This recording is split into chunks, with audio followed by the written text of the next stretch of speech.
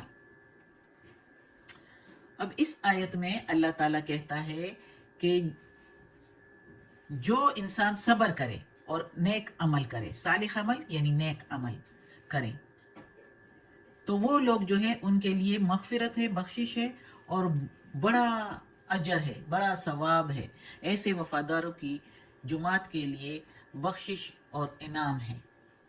اللہ تعالیٰ کہتا ہے بڑا اجر ہے.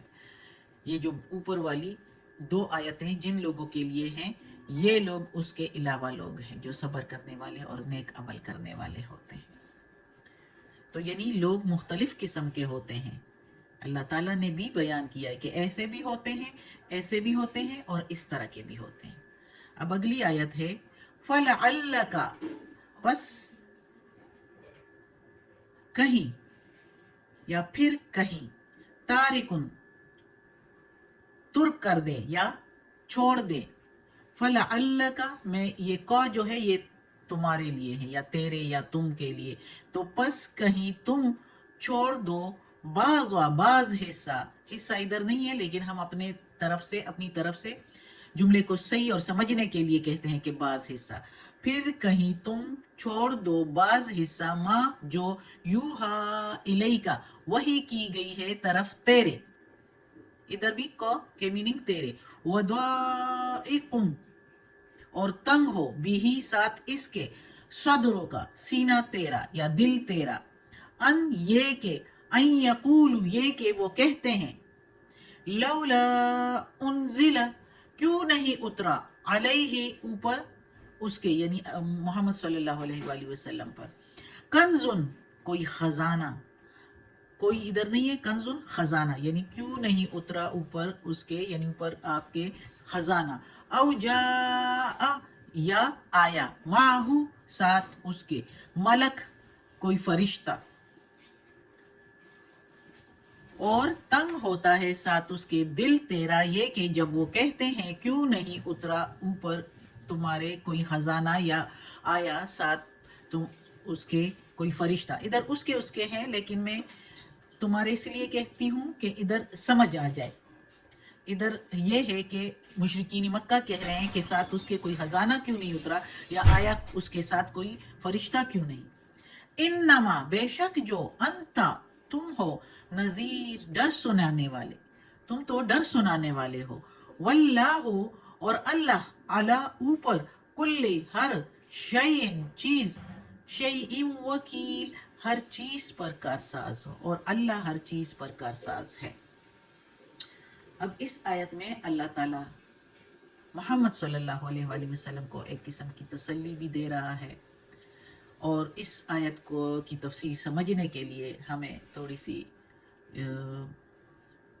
اس وقت مکہ کے حالات پر جو ہے تھوڑی سی نظر ڈالنی پڑے گی کہ مشرکین مکہ کس طرح کی باتیں کیا کرتے تھے. تو اس میں یہ ہے کہ محمد صلی اللہ علیہ وآلہ وسلم کے دل میں کہیں کچھ گزرا ہوگا، جو اللہ تو سنتا ہے دلوں کی بات بھی، جو اللہ نے پھر ان کو تسلی دی کہ غم نہ کر، تو کیوں کڑتا ہے ان باتوں پر، وہ جو کہتے ہیں. تو مکہ کے مشرکین جو ہے وہ شرک اور بت پرستی میں اس حد تک بڑھ گئے تھے کہ وہ بت پرستی کے خلاف کوئی بات بھی نہیں سننا چاہتے تھے، اور محمد صلی اللہ علیہ وآلہ وسلم جو اللہ کا پیغام دیتے تھے تو وہ تو بت پرستی کو جو ہے چھوڑنے کا کہتے تھے، بت پرستی سے منع کرنے کا کہتے ہوتے تھے. تو مکہ کے مشرکین اس باتوں سے، اس منع کرنے سے غیظ کھاتے تھے، غصے میں آ جاتے تھے، اور مشرکانہ خرافات پر جس قدر ان کو سمجھایا جاتا تھا تو وہ اس قدر جو ہے غصے کی آگ سے بھڑکتے تھے. کبھی وہ کوشش کرتے تھے کہ آپ صلی اللہ علیہ وآلہ وسلم کو اس معاملہ میں ذرا ڈھیلا کر دیں، اور اس سب سے بڑے بنیادی مسئلے کی تبلیغ میں نرمی برتنے پر آمادہ کر دے. یعنی وہ اکثر یہ کہا کرتے تھے کہ ہم مان لیں گے آپ کے دین کو لیکن بت پرستی پر ہمیں چھوڑنے دو، یعنی بتوں کو پوجنے سے ہمیں منع نہ کرو، یہ بھی ہم پوجیں گے اور اللہ کو بھی مانیں گے. اس طرح کی باتیں تو ایسے کہاں ہو سکتا ہے؟ ایک اللہ ہے. سب سے بڑی بات ہی جو ہے وہ شرک کی ہے کہ اللہ کہتا ہے سب کچھ معاف کر دوں گا، شرک نہیں معاف کروں گا.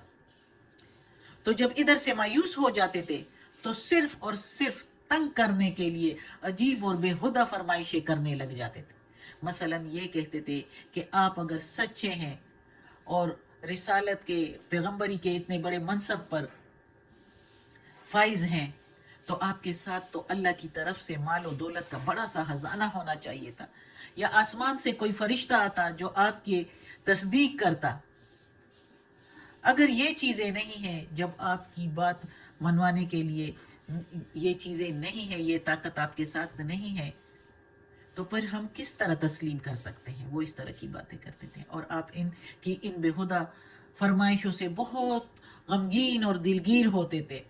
اس لیے کہیں اس طرح کا خیال گزرا ہوگا، اللہ خوب جانتا ہے، کہ ان کے ان معبودوں کے معاملے میں اللہ کی جانب سے اس قدر سختی اختیار کرنے کا حکم نہ رہے، یا یہ جو ان کی یہ فرمائشیں ہیں جو یہ لوگ کرتے ہیں، ان کی یہ ضد بھی کسی حد تک اگر پوری کر دی جائے تو ہو سکتا ہے یہ مسلمان ہو جائے.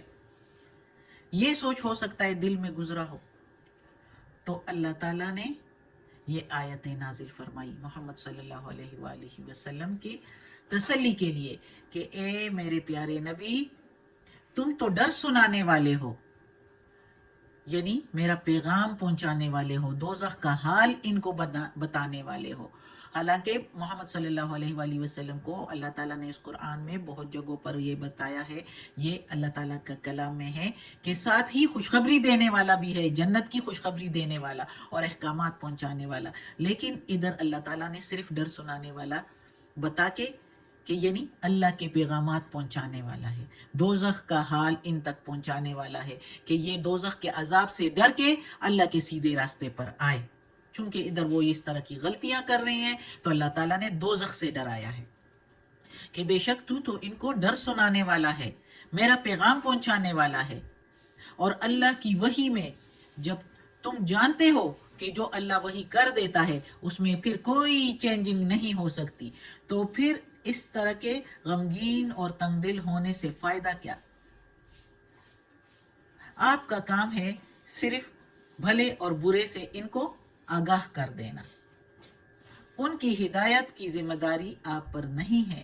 اللہ تعالیٰ جس کے سپرد ہر چیز ہے، جس کے ذمہ ہر چیز ہے، ان کا معاملہ بھی اسی کے ذمہ ہے.